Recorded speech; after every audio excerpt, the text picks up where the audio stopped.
Good evening. Thank you for joining us tonight for this kickoff event for the Affordable Housing Master Plan Review. My name is Russell Danow Schroeder, Principal Housing Planner with Arlington County, and I will be moderating tonight's event. A copy of tonight's presentation is available online on the webpage for the Affordable Housing Master Plan Review. We'll be recording this evening's presentation and posting the recording to the Affordable Housing Master Plan Review webpage for future reference. We'll also host a rescreening event on Tuesday, January 22nd at noon, so tell your friends and neighbors who might have missed out tonight.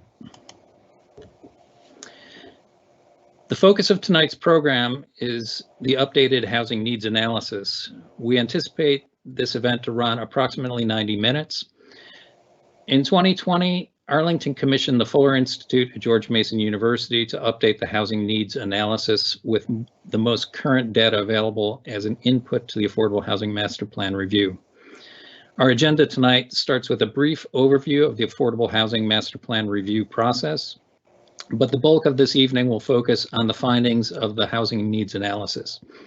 This will be broken into 3 sections covering changes in population and demographics, the current housing affordability and housing gaps, and the forecast of population and housing needs. We will break at the end of each of these sections to respond to questions received during the presentation. To ask a question tonight, we're using Teams Live. Please click on the caption box with the question mark that should be at the top right side of your screen. We will not be publishing or providing written responses to the questions in the Q&A box, but we'll respond to as many questions as time allows in the Q&A section between each of these sections. We will conclude the evening with information on coming events.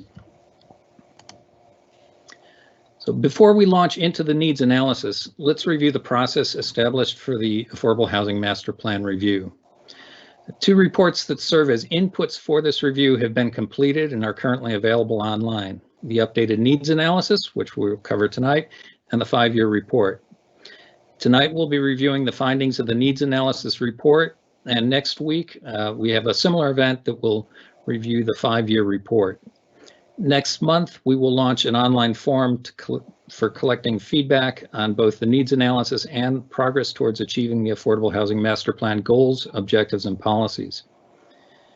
The Housing Commission's Tools and Trends Subcommittee has been tasked with coordinating with county staff on the review, and will meet over the course of the winter and into the spring to develop an implementation, and we'll be producing a draft implementation framework 2.0 for the Affordable Housing Master Plan, which will be published and will be presented to various county commissions and other groups and outlets to provide opportunities for public comment on the document and implementation priorities. A final report on the Affordable Housing Master Plan Review, including an updated implementation framework, will be presented to the county board in the summer of 2021. We'll go into greater detail regarding the Affordable Housing Master Plan Review, its purpose and scope at next week's meeting, but wanted to provide some context to the updated housing needs analysis in this process. And while I'm sure there's many questions about the review process, I'll ask you to hold those until next week's event so we can focus on the housing needs analysis tonight. And now, I want to introduce Jeanette Chapman, Director of the Stephen Fuller Institute at the Scharf School of Policy and Government at George Mason University, to go over the housing needs analysis. The Fuller Institute is recognized as the premier source for information and analysis of the Greater Washington's regional economy. Ms. Chapman was an integral part of the team that worked on the county's affordable housing study from 2013 to 2015, which culminated in the adoption of the Affordable Housing Master Plan. She is uniquely qualified to help us understand the economic and demographic changes and how that relates to our housing policy. We're grateful to have her with us tonight. Welcome, Jeanette. Thank you, Russell. So I am going to start off with an overview of Arlington County's housing values as set forth in the last report. And I'm not going to read all of them, but these are this is the rubric by which this these data should be judged at the end of the day. Now, these data are just part of the inputs that go into this process, and so they are not going to represent all of the information needed to evaluate how these values have played out over the last few years. The first piece of this is how population and household trends have evolved. This report focuses on the 2012 through 2018 period. The last report focused on the 2000 through 2012 period. And so if you want to see how these trends align in the long term, you can look, the data points are exactly the same and you can extend the trend line. But for this report, the main focus was on how these changes have happened over the last 6-year period, with 2018 being the most recent data. Now, since 2012, the population in Arlington County increased by 13,500 people, or a gain of 6.4%. By age group, the most common age group remains in both periods, the 25 to 34-year-olds. You can see them in the middle of this chart. However, between 2012 and 2018, Arlington County lost people in this age group, and instead, the fastest population growth was for the 65-plus-year-olds and for children under the age of 18. And so what has happened over the course of this period is that the population distribution has flattened and become a little bit more diverse. Looking at race and ethnicity, the white and non-Hispanic population still remains the majority in Arlington County, and it's by a wide margin. And however, just like the population trends by age, one of the things that has happened is that the growth rates for Hispanics of any race and multiracial population exceeded the overall growth rate. And so the county has actually become more diverse, primarily because of growth in these two categories. And so while there was growth in the white non-Hispanic population in absolute terms, that growth lagged the overall growth for all other population groups. And so they lost share. So we have had a decreasing concentration of that population group. Looking at the number of people with a disability in Arlington County, that share of the population in Arlington County has also increased, primarily due to gains both in the share of 65-plus-year-olds in the county, but also to some degree because of the increase in people with at least one disability that were aged between 25 and 65. And so there's a larger number and there's a larger share of people with a disability in Arlington County in 2018 as compared to 2012. Before I move on to the household number trends, I'm going to talk a little bit about some of the changes within the household structures that have happened since 2012 in Arlington County. Now, overall, the number of people in each household decreased from 2.2 to 2. And this was mostly driven by the decrease in the number of the average household size for non-family households. So you think people living alone, people living with roommates, and also a decrease in the average household size for families without children. And so this includes people that are living with grandparents or parents or adult children, sort of not people over the age of 18. However, when you look at the average household size of families with children, that increased slightly. And this change is really the driver of the change in the number of children under 18 in the county. It isn't that there are necessarily more families with children, it's that the families that are here have more children on average than compared to 2012. And so there's a little bit of a distinction there that while the overall average household size has decreased, that's not true across the board. Overall, the number of households living in Arlington County increased by about 14,570. And you'll notice that that increase is larger than the increase in the number of people gained during this period. And that's because of that decrease in the average household size. So you can think about people spinning off from their initial households and forming their own new household, then that can result in a larger gain in households than in population. Now, the largest, the most common household type in Arlington County for both 2012 and 2018 was adults living alone that were under 65 years old, and that's on the far left of this chart. The gain in that population or that household type was relatively low compared to the overall gain in households, and instead the fastest growth was from adults living alone that were over 65 in kind of towards the middle of the chart, and for married couples without children. Now, both of these household types are primarily driven by aging in place and the empty nestering of baby boomers, which is sort of a made-up word, but you understand what I'm getting to. And so those are the two fastest growing household types in Arlington County. By household income, the most common household income for an Arlington household was between $150,000 and $199,000 in both periods. And these are adjusted for inflation, and so they should be more or less comparable in both periods.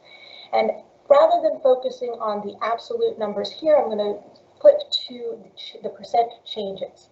And it's pretty clear based off of the percent changes that household incomes over $150,000 were the fastest growing cohort in Arlington County between 2012 and 2018.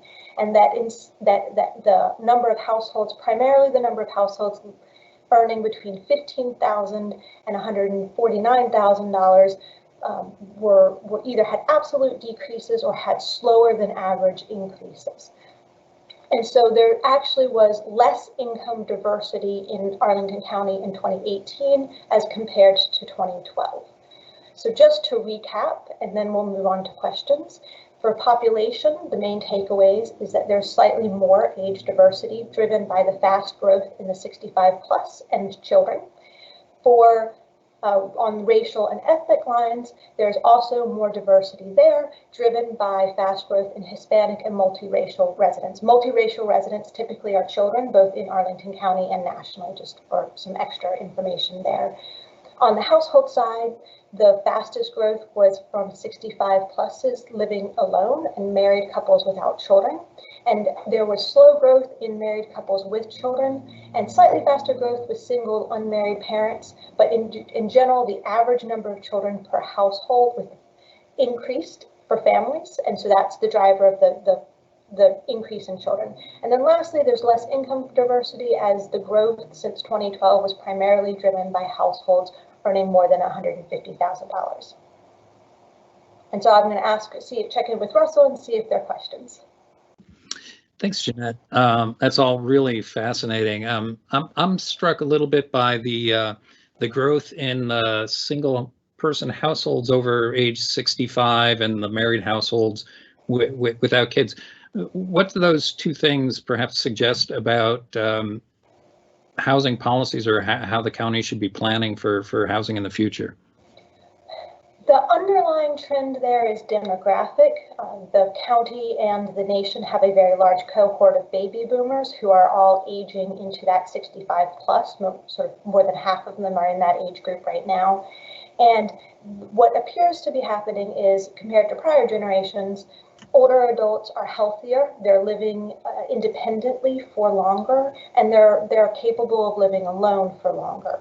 Now, on the policy side, that could also indicate that there is some stickiness built into the housing landscape, where there may be, beyond just the fact that you own your own home, there may be things or beyond just preferences, there may be policies in place that keep adults in the county for a little bit longer. Okay.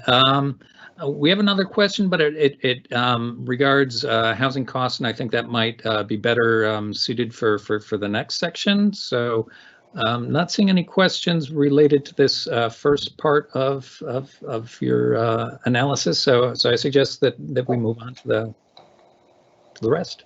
Perfect. So the next piece is talking a little bit about housing affordability more broadly, and specifically drilling into housing cost burden rates.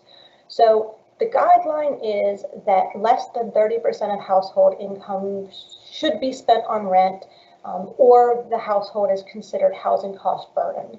For households that are spending more than 50% on either rent or owner costs, those households are extremely housing cost burdened. And these are not prescriptive, these are guidelines, and so there sometimes are questions about why it's that target as opposed to any other target, and this is really just the best practices. And so you can think of situations in which that's not the right target, but generally speaking, on average, that's where things should be. For renters, the housing cost burden rate, so that's the share of households spending more than 30% of their household income on rent, actually decreased. And so you can see that the 30% or less bars increased between 2012 and 2018. And the 50 plus, the share of households spending more than half of their household income on rent, actually decreased slightly during this period. For owners, a similar trend happened where owners were somewhat less likely to be housing cost burdened, with the most difference here, the thing that is changed the most was the number of the share of owners spending between 30 and 49% of their household income on owner costs. However, even though the rates of burden decreased, because we've had overall household growth, the total number of burdened both renters and owners has increased, with the increase in renters being slightly larger than the increase in owners.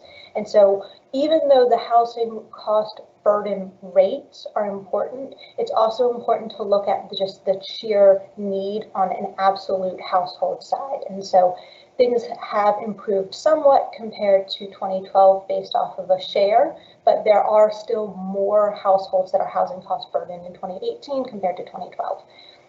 By specific demographics, the share of housing cost burdened renters is most acute for 65 plus year olds. Remember, a lot of these households are single adults living alone, and many of them are retired. And so the rates here are largest for that age group for renters. For the other age groups, the renters have a little bit less variation, although very young renter households have slightly elevated rates of burden as well. On the ownership side, it's a little hard to see, and I hope maybe you can see it a little easier if I kind of do this. There's a slightly U-shaped spectrum. It's a little bit more of a swoosh for owner burden rates, where younger owners typically have slightly higher burden rates, and as do somewhat older owners.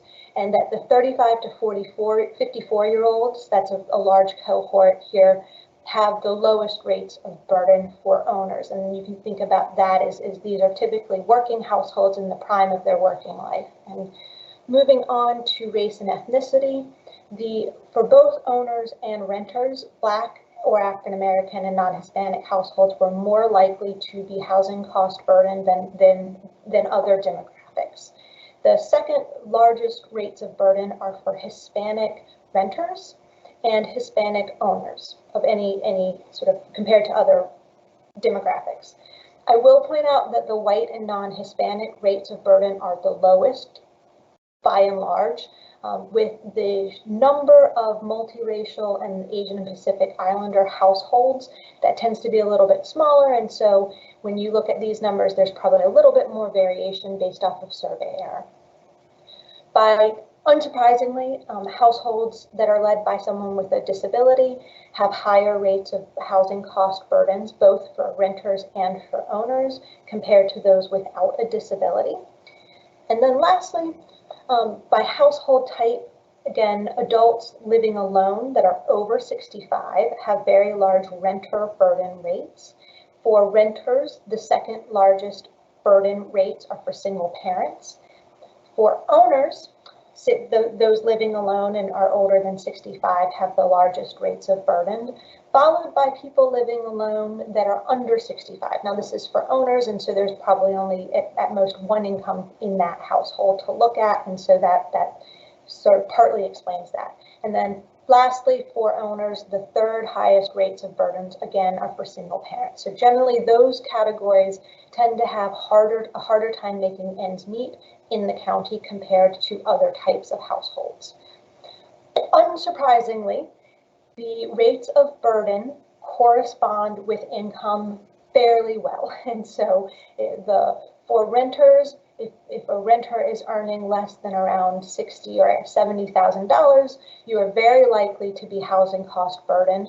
For owners, it's a little bit higher with if an owner is earning less than around $100,000, you're more likely than average to be housing cost burdened. But in general, this chart just shows what we probably know intuitively is that low-income households have a very difficult time making ends meet in the county. To summarize, lower income households have the highest rates of burden for both owners and renters. Single person households age 65 and older also have a difficult time making ends meet here.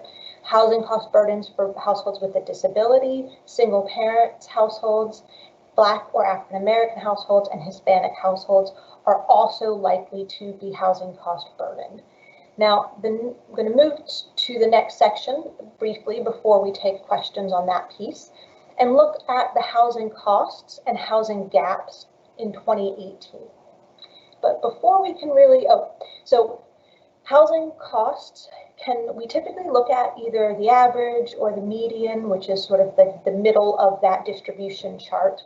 But for this report, we also looked at the distribution. And so 10% of renters in Arlington County pay less than $1,229 for their monthly rent. And that means that in order to afford that rent, they need to be earning at least $49,000 per year in order to make that, to have their rent be less than 30% of their household income. About a quarter of households in Arlington County are paying $1,570 or less on their rent. And that means that they need to be earning $62,800 in order to have that rent be affordable. And why this is important is that is the very low end of what kinds of units are available for potential renters in the county, and that the renters that are probably in that 10th percentile range probably have some sort of special condition. This includes the CAFs, the dedicated affordable units, and it may also include some renting from a friend or renting from a household member in a bigger single family detached unit.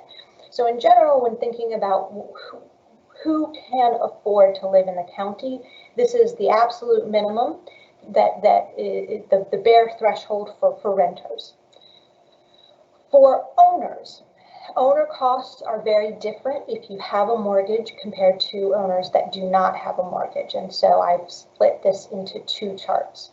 The 10th percentile owner costs are $1,667, and that is the sort of relates to a $66,680 per year annual income in order for that owner cost to be affordable.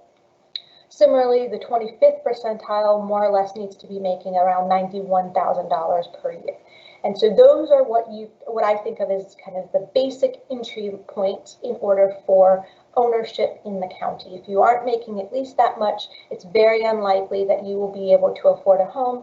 And some of these mortgages are sort of, these aren't new mortgages necessarily. Many of them have been paid for sort of 10 or 15 years. And so it's a little bit different to equate the current interest rate environment with what happened before. But in general, these are the basic thresholds. Now, for owners without a mortgage, 10% of these owners are paying $642 or less per year, which requires an annual income of $25,680.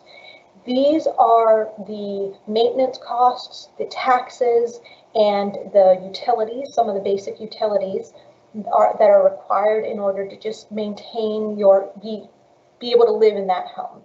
And so even though an owner might have paid off that household's mortgage, there are still costs associated with living in the county. And so even if you have completely paid off your mortgage, the basic level of income, and it may not be wage income, but might be retirement income or investment income, is probably around $25,000 at a minimum.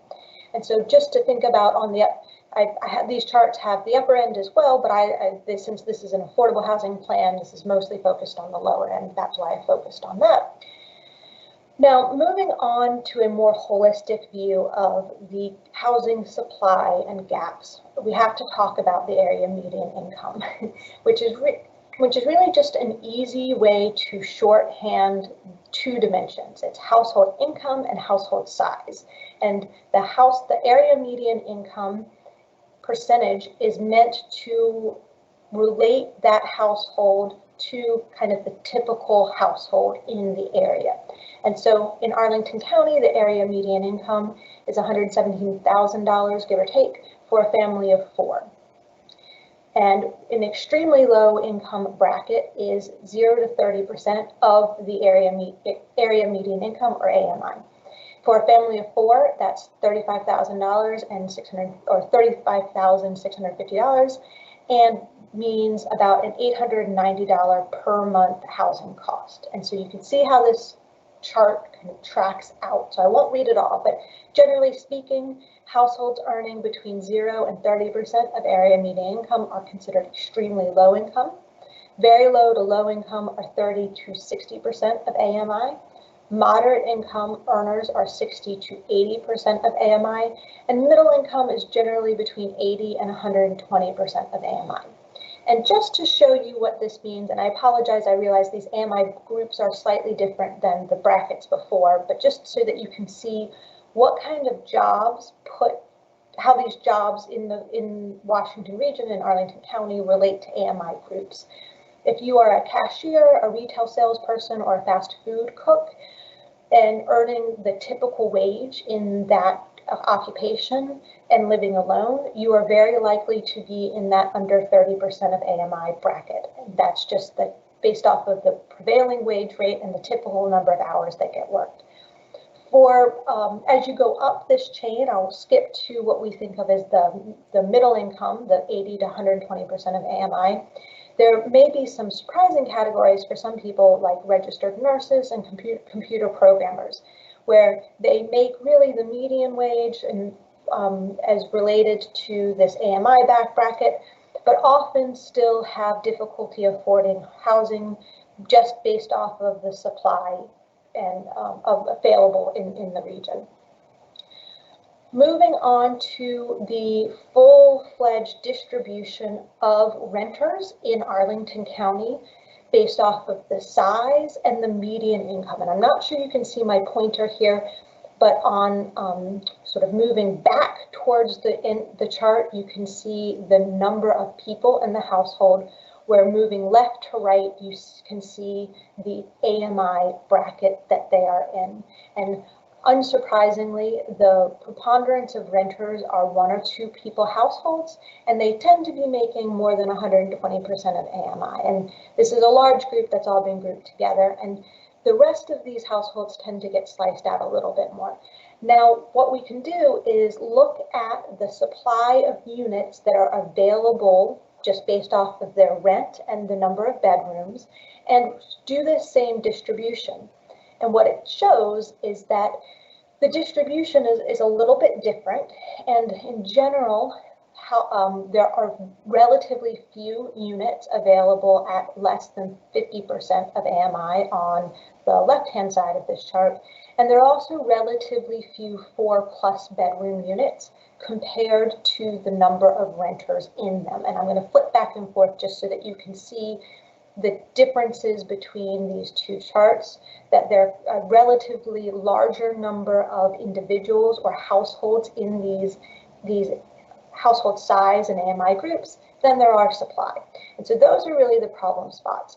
When it comes to the number of 1 or 2 people households that have very high incomes, they typically either move to slightly larger units or they move to less expensive units. So that's less of a supply gap and more of a little bit of a misalignment or a potential misalignment. For owners, this is the same chart on owners. Owners are far more likely to be upper income than renters. That's just the nature of how ownership typically plays out. And they also have a larger number of large households. Now you'll notice on this chart, the household size piece is flipped so that 1+ people house or 1 person households are the kind of the closest at the bottom of the chart, and then the 4+ is at the back. And in general, what it shows is that there are a large number of large households and also a relatively large number of 2+ people households. Moving to the supply based off of the value of the home, not necessarily based off of what the mortgage would be or the down payment would be, but just the value. The main gap is for lower income large units or units that are valued at less than the 60% of AMI for 4+ bedroom sizes, and also 0 and 1+ bedrooms, or 0 1s, so studios and 1 bedrooms. There are relatively fewer of these. Now, ownership is different than renting because ownership generally means that that household intends to stay there for more than a year, as opposed to renting, which you can do more on a year-to-year basis. And that really means that for the number or the difference in the number of small units, it could actually be that at one point, these 1 and 2+ people households, maybe they are retirees that are now empty nesters, maybe they are young families that are planning to add to their family. And so it might be that there's a mismatch right now, but it might not be that there was always a mismatch for that housing unit type. So it's a little bit easier to clearly state where the gaps are for rental stock than it is for ownership stock. Just to summarize, and then we'll move on to questions. Renters, so 10% of renters pay for housing units that would mean that they need to make at least $49,000 to rent in the county without being a housing cost burden. That's the bare minimum threshold in a lot of ways, and that there just isn't stock available at rents lower than that. For owners, even without a mortgage, if you aren't making at least almost sort of just shy of $26,000, it's very difficult to afford to live in the county. There, again, costs, just the basic cost of utility, taxes, and maintenance pushes you over the edge. There's, generally speaking, a scarcity of rental units priced at less than 50% of AMI and sort of fewer than needed larger units. And then 1 or 2 person household owners are more likely to live in units with extra bedrooms. Again, there are reasons that might not mean that it's a gap. It's just that that's the situation on the ground. And with that, I'm going to move to questions and check in with Russell. Thanks, Jeanette. Yeah, we have a bunch of questions. First, can you speak to how the housing cost burden rates in Arlington relate or compare to housing cost burdens in other jurisdictions in the region or nationally? Arlington County is a higher income community, and so housing cost burden rates tend to be lower. I think so just to shorthand, but that doesn't necessarily mean that the low-income households are less burdened. It just means that they're less likely probably to end up living here over time. Related to that, and I think you may have answered it with that, isn't the decrease in the percent of people paying more than 30% of their income on rent attributable in large part to the increase in household income? The easy answer is yes. And that's probably a mix of factors that have driven to that point. But in general, that's the correct interpretation. Okay. Moving on to housing burden for owners. Is the principal portion of a mortgage payment considered part of a cost burden if the house is not paid off? Saying that the principal could be considered an investment and not an expense. Yes, and that is exactly right. And that's one of the reasons that interpreting housing cost burdens for owners is just different than it is for renters. And the investment piece of this is one factor. That doesn't mean that in general, if you're paying more than 30%, even if you consider it an investment, you have to, I think that it's generally considered a slightly riskier investment. And so from a policy point of view, it's not always something that should be encouraged writ large. It's more of you have to look at the entire portfolio rather than what you should be spending in order.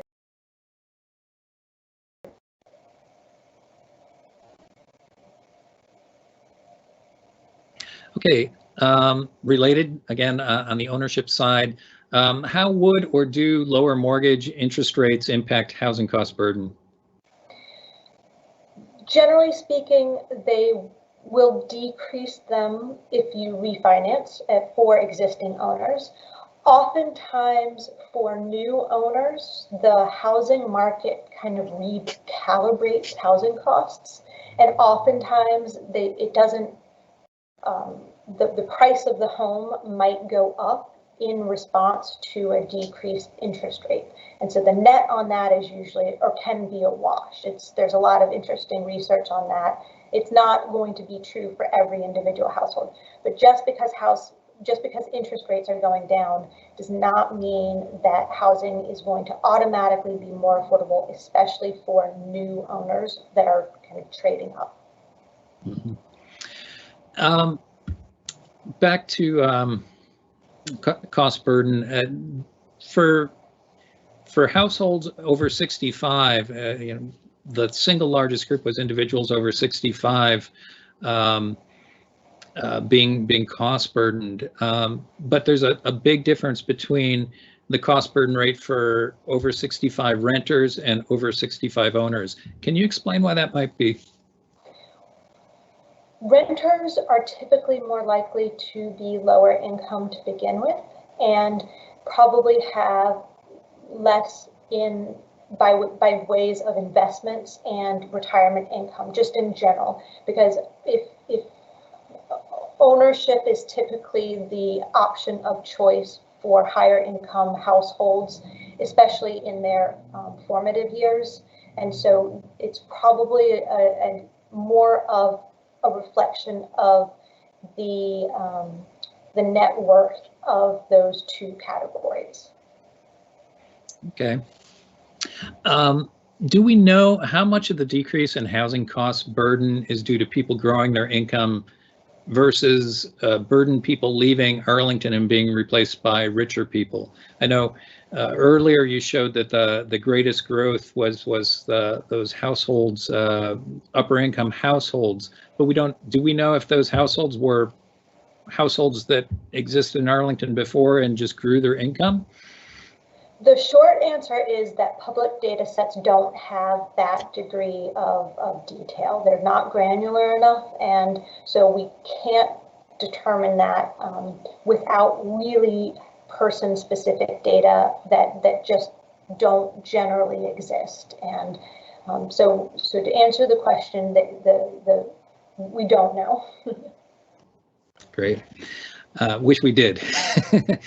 Another attendee asks about the Housing Plus Transportation, or H+T, that the Center for Neighborhood Technology has put together, and whether Arlington uses that in assessing affordability. Yep, so that's a great point. The report has a little bit on the H+T. So the guideline there is that your housing and transportation costs should account for no more than 45% of your household income. And since Arlington County is well situated for the job spaces in DC and Fairfax, which is where most Arlington County workers or residents end up working, that those costs are less for the transportation side, and therefore you can afford to spend a little bit more on housing. That is a nice simplification of how that works. We don't have household level data on how much each individual household spends on transportation. And so the H+T is just that. It's a model where they just say, based off of what we know about the overall distribution here or there, you can expect for this kind of household that your H+T burden is X, and for this it's Y. But they don't really use real data, or they use real data at an aggregate level. And so while I wish we could go again into a little bit more detail about the household level H+T costs, those are just modeled. Great. The ownership, the split between owners and renters, how has that changed since 2012? It is in the report, and I am blanking on the exact share. Arlington County. I've got an answer, though. Okay. I got you back here. In addition to the needs analysis report, we do have a report on the Affordable Housing Master Plan over the last 5 years. And part of the set of indicators that we publish annually does include information on ownership rates. And in 2016, the ownership rate was 42%, and in 2020 it was 39%. So that's gone down. And one thing to point out here is what has been produced. If you've been following the Missing Middle study, one of the bulletins in that provides a breakdown of what Arlington has produced over the last 10 years. And 90% of the housing production has been rental housing. And so given that, it's not surprising that our ownership rate goes down because there's less ownership product. We also track the ownership rate for non-apartment stock, that is ownable housing, and that has remained constant since 2016. It stays at 76% and has been across the board every year at that same rate. Let me see, another question regarding the AMI levels. Where do teachers fall in that AMI ranking? Say a one-person household teacher. I don't know what the Arlington County typical salary is for teachers. Generally, public service tend to be at least at the 120 or less range, so 120% of AMI, and often fall into that middle income category, but not always, especially newer teachers or newer firefighters or police officers don't always end up in that middle category. And so that could be something that I may have to check and before I can confidently answer. Okay. Another question, and I'll take a crack at this and then you can correct me. Were the numbers for area median income averaged across Arlington, and how does it vary between areas of Arlington? For example, many renters in 22202 versus compared to owners. And I would just say that in compiling the needs analysis report, we have focused on countywide data, in large part due to the data source being more reliable at the larger level than at smaller geographies. But if you want to speak to that, Jeanette. Yep. So I will also say that the federal government sets the area median income thresholds, and they do so every year for every geography throughout the U.S. so that there is a federal standard for this. And for our entire region, it is for the full Washington region that they make that AMI. And the logic there is that housing markets, or economic markets in this case, tend to be larger than, say, just the zip code. But that does, though, mean that it is not descriptive of the median income for all communities within the region, especially by zip code. It's meant more as a guideline. Okay. Builders say that 80% of new housing cost is attributable to land cost. That being the case, if it is indeed the case, how can affordable housing be built without subsidy? Designated affordable housing generally does need a subsidy, or it needs the ability to add more units than maybe a zone. Generally speaking, that's not unique to Arlington County. That's a Washington region-wide phenomenon, that the new housing tends to be more expensive than existing housing for a variety of reasons. And then in order to make that new housing affordable, usually something needs to give. It can't just be built at market. Just to shorthand, the existing market rate affordable is typically older stock that it no longer has all of the newest preferences and has aged out. Very good. Related to that, I just want to mention that later this month, as part of Housing Arlington, there's also the ongoing missing middle housing study. And there's a listening tour that will be going on. And part of that is to try to figure out how we can create more affordable housing than is currently being built. That's kind of small letter A affordable, just relatively more affordable. So I encourage you all to check that all. Was there a study a few years ago that stated that Arlington is an affordable housing leader and that affordable housing should be built in areas outside Arlington? I'm not familiar with that study. There may be. Our region overall tends to fare very well on the national scans about what's going on with affordable housing. Montgomery County instituted the first IZ program in the 70s, and so we usually end up on those kinds of reports. Those reports, I will note, are always backwards looking. That's the challenge with these kinds of things, that housing is a 40-year proposition, give or take. You don't rebuild your housing stock every year. And so just because we were a national leader based off of data looking at 2000 or 2010 does not secure the place of that trend going forward. Let me add that IZ means inclusionary zoning, where the zoning mandates that when you build something, you will include some affordable housing. And also that no jurisdiction in the nation has adequate affordable housing resources for their population. It's a challenge faced across the nation, and all jurisdictions are really called upon to do something. Can you summarize?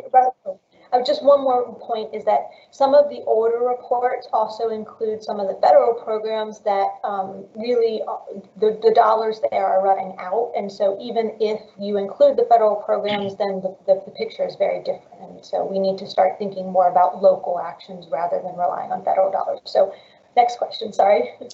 Now, one more question before we get back to the presentation. Can you summarize the types of housing that we're lacking for owners or renters? The types of housing based off of the supply kind of gap analysis, yeah, tends to be larger units for renters and the most deeply affordable units. Those tend to be the gaps there. There could be an appetite for smaller units for owners. That, though, depends a little bit on the life cycle. And there's also a gap for the most affordable ownership units, just based off of the gap analysis. That does not look at the gap in type or in kind of structure, and that's something that I think is better suited looking. The missing middle study covered that much better than this particular study does. Great. Well, two policy questions. How can density be used to help increase affordable housing stock? I think you alluded to that with the IZ, inclusionary zoning. And given these costs, shouldn't Arlington be more focused on preserving existing garden-style apartments rather than producing new units? Great. So density generally makes the total per unit cost of the development decrease because you can put more units on the same land. Land is often, I don't know if it's 80% of the total cost for every project, but in general, land is really a big piece of the cost. And so sometimes by adding more units to the same land parcel, you can get a little bit more affordability out of the total development. Now, when it comes to preservation, especially with the townhomes or smaller units, there's a trade-off. Those units are currently market rate affordable in general, not always, but often they are.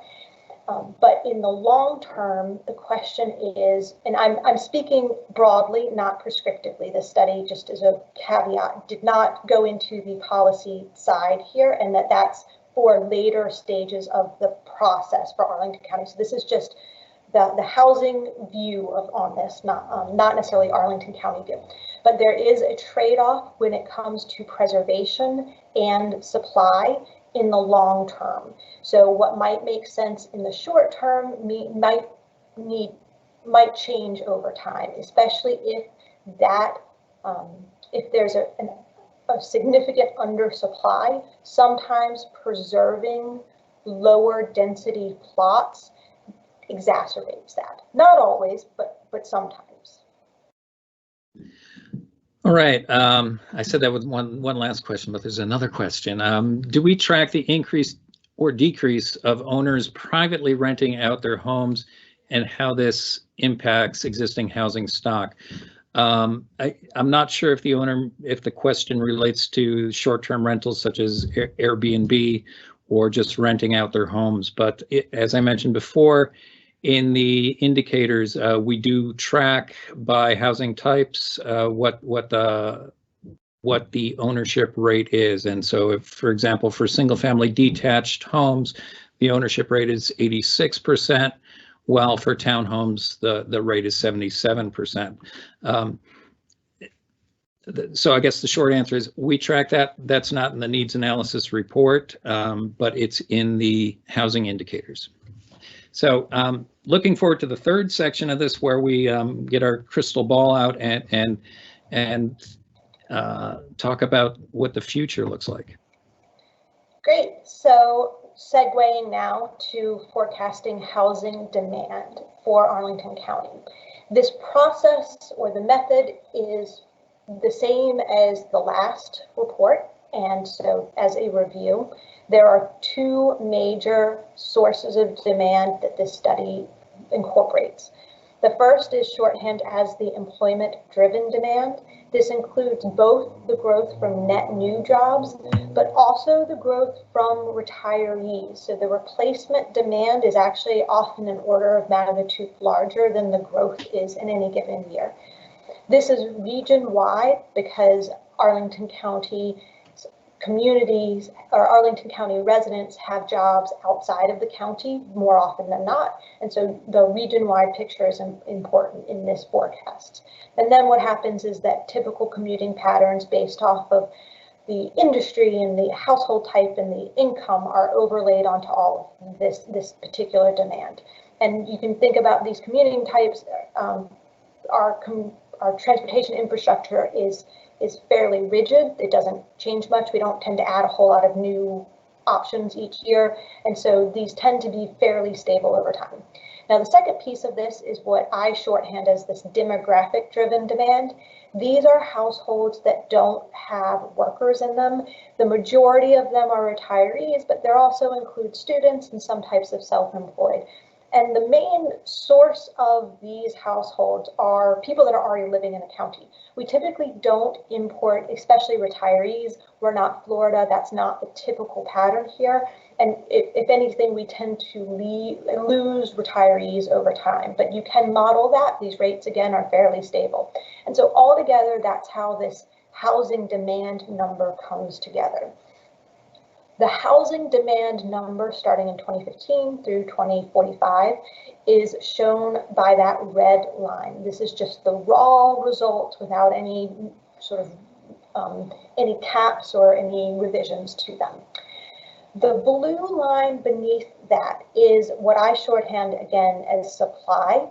These are the COG forecasts that are mostly based off of pipeline and zoning, but they also do incorporate a little bit of demand, because if there's no demand, then the units don't get built. But in general, this isn't just, you can think about them as a supply forecast. And you can see that there's a little bit of a gap. The gap tends to be around 1,000 units per year. And so what this set of forecasts does for the purposes of this analysis is it assumes that the new worker households can't live in the county and they become commuters in a different way, and they move farther out generally. And so there is a shoring up process that happens with this forecast of demand.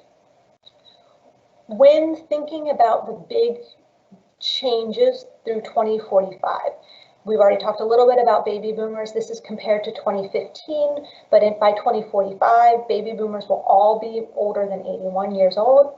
The millennial generation will be middle-aged or in retirement years by 2045. And the Washington region overall will continue to have relatively fast growth in low-wage jobs. And what the job growth numbers look like for Arlington County are on this chart. These are annual numbers, and you can see these estimates were from June of 2020. So they did incorporate the pandemic decrease in 20. And they also incorporate the Amazon bump. The total number of jobs and the type of jobs forecasted are enough to account for the direct and indirect Amazon. These estimates come straight from IHS, and it's a national national model that then get plugged into the forecast overall. A note about the 2020 decrease. If Arlington County were the only county to have lost jobs, I would expect those movers to move and look for jobs elsewhere. That is not happening right now because every single community in the US has lost jobs. And so what has happened is that there's a disconnect between the jobs demand and what is happening on the household side. And so for that reason, the 2020 decrease when thinking about the housing space is an anomaly. And so the base year the base year for 2020 doesn't model any decrease because of the loss of jobs in Arlington County or elsewhere. Regionally, this is what that growth pattern looks like for jobs overall. These are net new jobs, and you can see again there's the pandemic, and then it settles into a more normal pattern of growth in the out years. By industry type, the largest increase is professional and business service, but there are also above average increases for education and health services and leisure and hospitality. These are again demographically driven typically, and they tend to have lower wages, which is one of the drivers of that low wage growth overall. When you roll it all together, looking between 2020 and 2045, this chart shows the percentage increase by area median income. The total increase in households is in the text box, sort of up the upper right. It's just shy of 30,000 households overall, not annually, just in that 25-year period, and an increase of 26.6%. The demand pressure points are in the lower income household groups, and that is again driven by the continued aging of both the Arlington County and the Washington region communities, and also that slightly lower wage growth mix of jobs coming forward. And so that's where the pressure points will be. Splitting it out based off of the distribution, you can see that in 2015, about 52% of all households earned 120+% of AMI, and that moving forward, they will no longer be the majority based off of those demand pressure points, as I keep referring to them at, because there's no guarantee that this is the mix of households that will end up in Arlington County. This is what is the abstract demand spectrum of housing units. And so you can see that decreases, and then on the other side, the red bars slightly grow their share of housing demand. For renters, the change is very similar to the overall change. With the lower income households having the largest increases in demand in general, especially the 30 to 59% households. Those are typically worker households that are working in lower wage jobs or even mid-wage jobs. In some cases, it's just that they only have one worker. And in general, the overall demand from renters is larger than it is for owners. That's why you can see that all of those bars are above the total change line. For owner households, slightly less demand compared, sort of these are snapshots in 20 and 2045. And so there's slightly less demand overall across the board. But again, that underlying, the distribution of household demand based off of AMI is pretty similar to the other two, both the renters and overall. By household size, the largest projected increase in demand is for smaller households, again corresponding with the increase for renters, and slightly lower wage individuals. So their increases there are slightly larger, followed by 2+ person households. From the age distribution side, the largest increases for 85+-year-olds. Again, it's driven primarily by the improvements in health and technology that are allowing older adults to age in place alone for longer. And then the second largest is for this, we grouped everyone under 65 together, and so there's not a lot of differentiation there. But in general, those are the pressure points. By disability status, the expected growth in household demand is pretty much the same for households with a disability and without a disability. So there's, in aggregate, I don't have a total line for the disability here, but they're basically around 26, sort of almost 27% for both types of cohort. However, breaking it apart by disability type, there's likely to be more pressure from people with a cognitive disability, primarily driven by aging. And so even though it's likely that people will be healthier for longer, that still increases the overall number of adults with a cognitive disability just because of the aging. So to summarize a little bit, the number of households earning less than 30% of AMI is projected to increase by 4,340, most of whom are projected to be renters. The households earning between 30 and 60% of AMI is likely to increase by 5,790, again, primarily owners. And then the next lower wage or lower AMI group of 60 to 80% is projected to increase by just over 4,000 households. And so with that, I'm going to move on to questions and check in with Russell. Thank you, Jeanette. COVID and its impact has changed the way we work with more people working from home. Do you think that this will become a standard and result in people working and living further away from the places that they work? So right now, it's clear that how we work and how we relate to the office space is going to be more flexible going forward. The question is, will people be in the office 3 days a week or 3 times a month? Because that is really going to be the kind of differentiating factor about how we change our long-term housing decisions. And it seems as if 3 days a week is likely, sort of 3 times a month is less likely. And the implication of that would be that people would not change their long-term housing preferences overall. Just because in order to be able to go into the office a couple of times a week, it doesn't make sense to sort of double up on space in both places.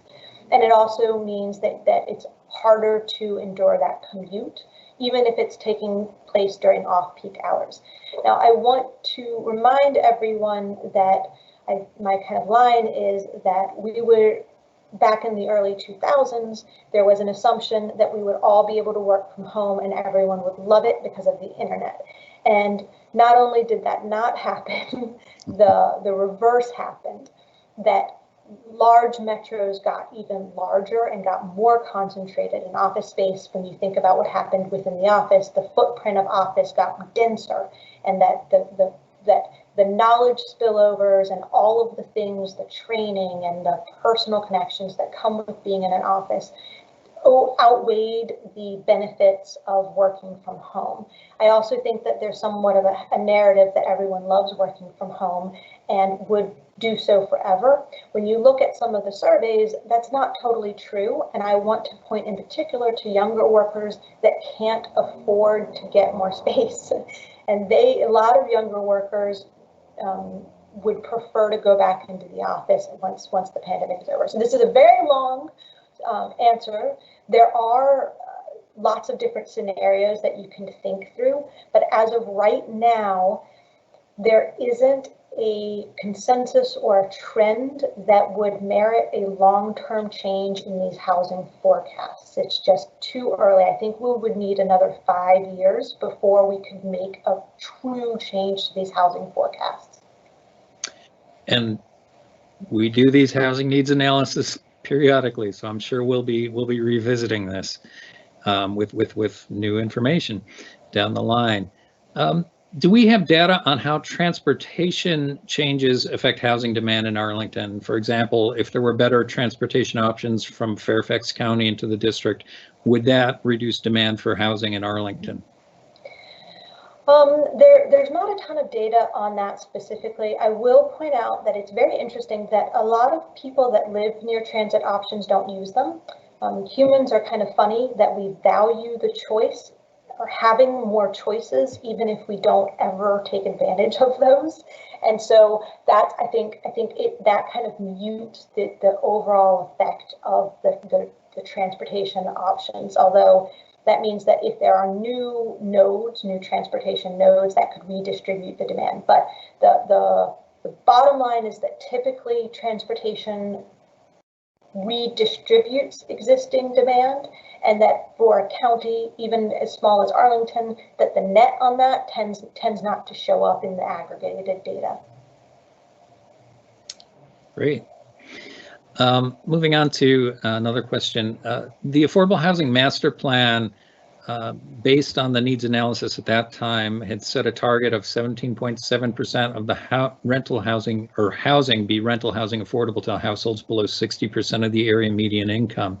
How does the new forecast relate to that target that's in the master plan? The new target is right along the same lines. It's just been moved essentially 5 years out because of the pandemic. That's really all that's happened. When I compared the underlying job growth numbers and demographic growth numbers from where we were 5 years ago, they're not that different overall. They've just been moved out 5 more years. So that's the short answer on that, is that things are very similar with the forecast because there haven't been any major structural shifts in either Arlington County or in the jobs market overall. Earlier, we talked about housing, and that is really necessary, that affordable housing. Considering that, and considering that that it's anticipated the growth in households needing housing assistance, affordable housing below 60% of the area median income, does that mean that taxes would go up to cross-subsidize those households?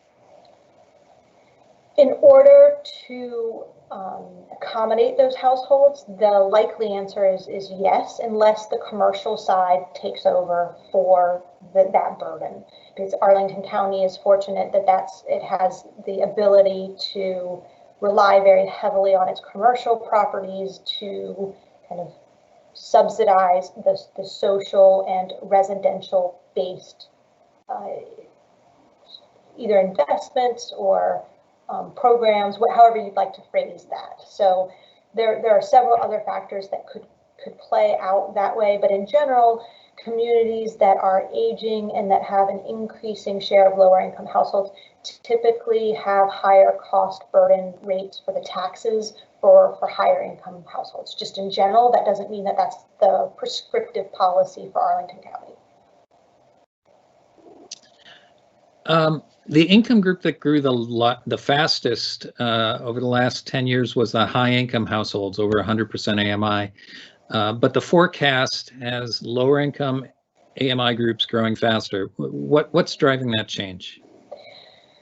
The change is a little bit, I'll get into the weeds a little bit. So in general, the change is that it is assumed that the retirees that demand or would like to live in Arlington County do so over the forecast period, and that the higher income new workers don't push those households out. This is a little bit more, I don't want to call it aspirational, but it's more of a, based off of Arlington County values, what does Arlington County want to look like going forward?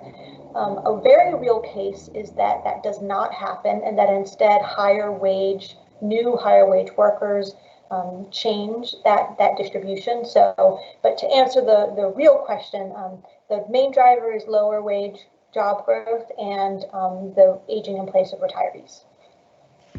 Great. Speaking of lower wage job growth, does this modeling assume that average wages and statutory minimum wages will remain the same?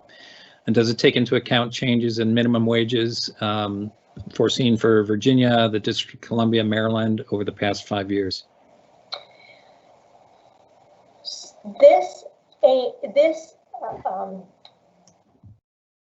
So it's a trickier question to answer. It assumes that the relative wages of industries stays the same. And so that if the low wage kind of 10th percentile, so to speak, increases, that the median wage increases by a comparable amount. And that's really because it assumes the distribution of income, say for construction workers, stays the same. So the answer to that question is, if you think that the increase in minimum wage leads to price compression, then the answer is no. This forecast does not, or wage compression, this forecast does not incorporate that. But if you think that the increase in minimum wage kind of scales everyone up in wages, then the answer is yes, because this is pegged against a median, not in an absolute term. Clear as mud? All right. Addressing, I know your report is based on the most recent census data in large part, but the COVID phenomenon has impacted rents regionally and certainly in the Arlington market. And the county has a quarterly tracking report that's out. Generally, rents are down in the county, have fallen quite a bit over the last year. Do you believe that this is a temporary phenomenon, and how confident are you as to whether this is temporary or permanent? I do think it's temporary. One of the things that's important for the rental market in general is the people that move into the county or into the region overall. And when you think about what's going on right now, there's a renter base.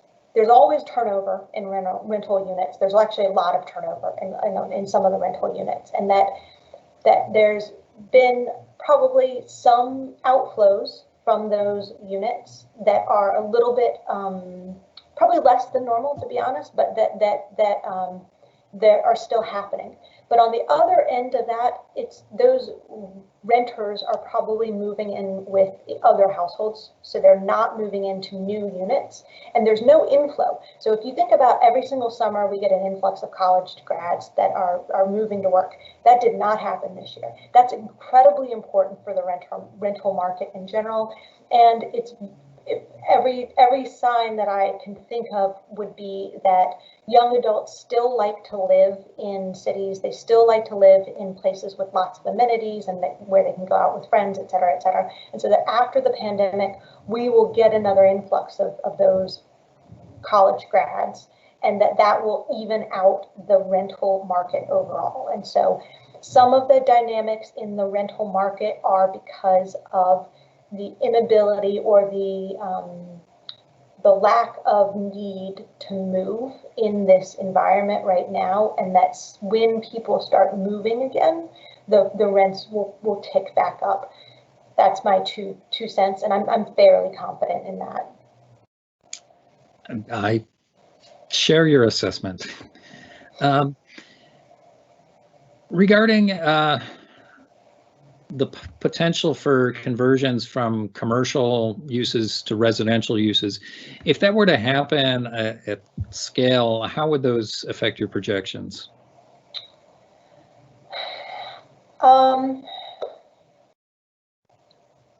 So just to answer the question first, that would increase the supply, and it would mean that some of the distributions would change a little bit, because it would allow for more higher income residents to kind of end up in that bucket.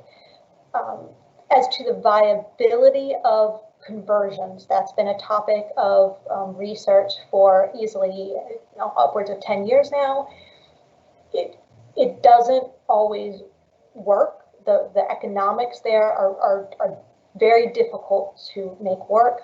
If you think about ceiling heights and the ability to get sunlight into a unit, and the piping and the plumbing and the electric that goes into it, it's very expensive to retrofit office buildings. And sometimes for office buildings with very large floor plans, it involves punching a hole in the middle of the building.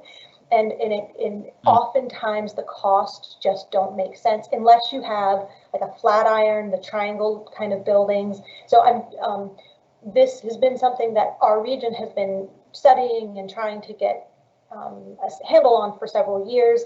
And almost every single conclusion of the reports that I've seen is that it needs a subsidy in order for it to pencil, even in the best of market conditions for housing. So even when rents are at a premium, it just doesn't work. It's cheaper to tear the building down. Okay.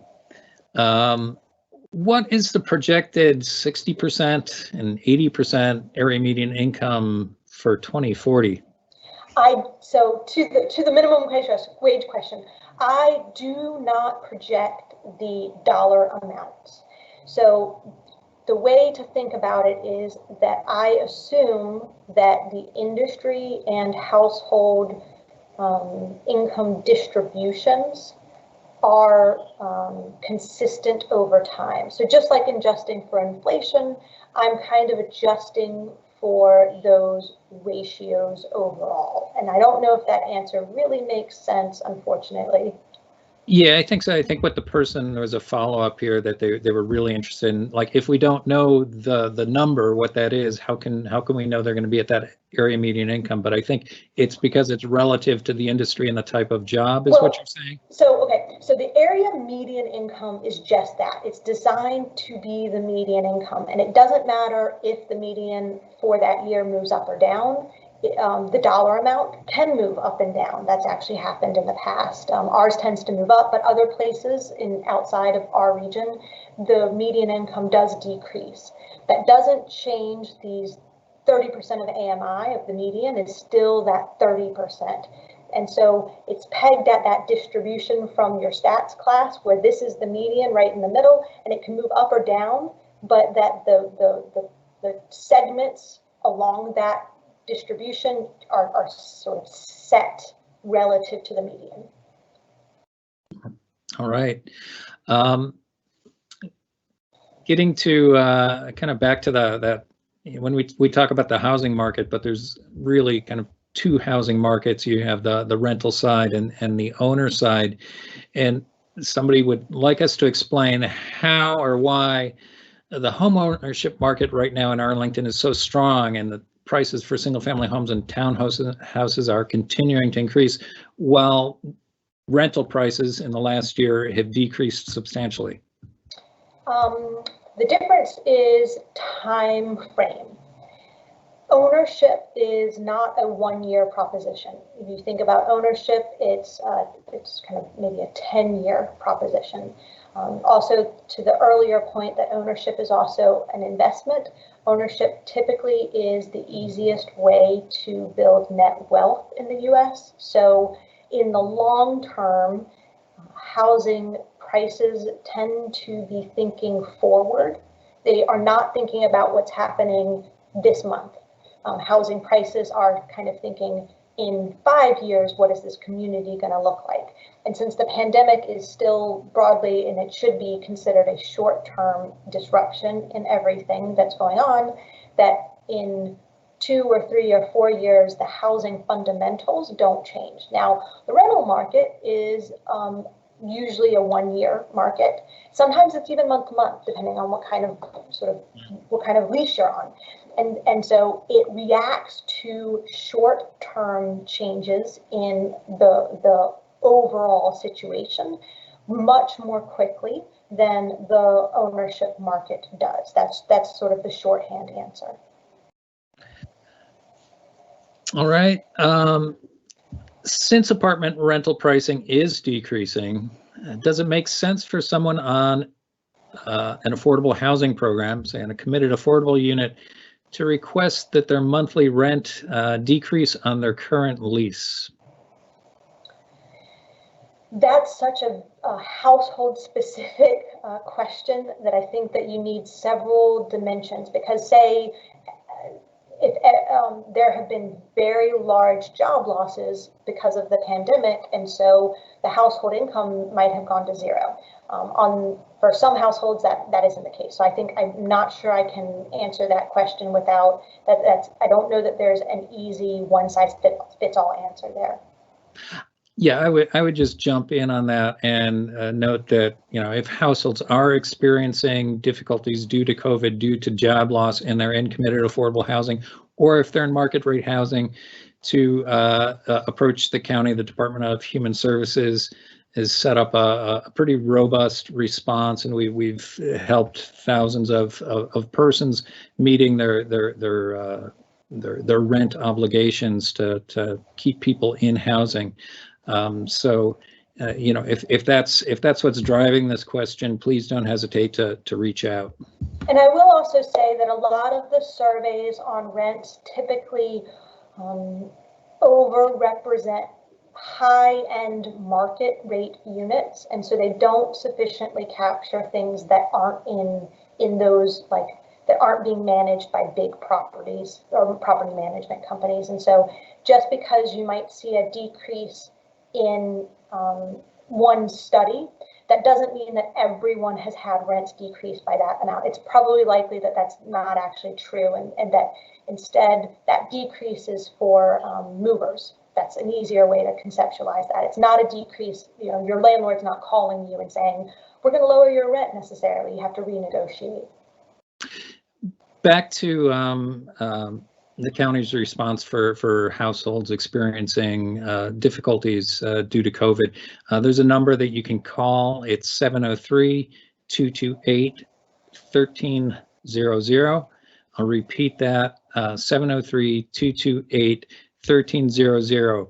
If you're having an economic difficulty related to loss of work or other impacts from COVID, please call that number one more time, 703-228-1300. All right, it looks like we're wrapping up on the question side of things. So I'd just like to move on to the final farewell. Before I say farewell, is that what's coming up, and as I mentioned earlier, we will be rebroadcasting this presentation on Tuesday, January 26th at noon, and hope that those your friends or others who weren't able to join us can make it at that time. We're also having a second follow-up meeting to this kickoff next Thursday, same time, same place, if you will. And this will really focus on what we've achieved over the last 5 years since the adoption of the Affordable Housing Master Plan, really reporting on how we have done and what progress we've made towards meeting the goals, objectives, and policies of that plan. So I hope you'll join us back here next Thursday for that. And following that, as I mentioned before, we will be having event or online opportunities to receive comments in the month of February. Again, another plug for the Missing Middle Housing Study listening tour. Look into that if you're interested. Those dates are coming up throughout the county, the end of January, the beginning of February. But I thank you for taking some time and spending your evening with us tonight. Thank you for your interest in this topic and your continued interest. And so with that, I'll say good night. Thank you very much. And thank you to Janet. Thank you for having me.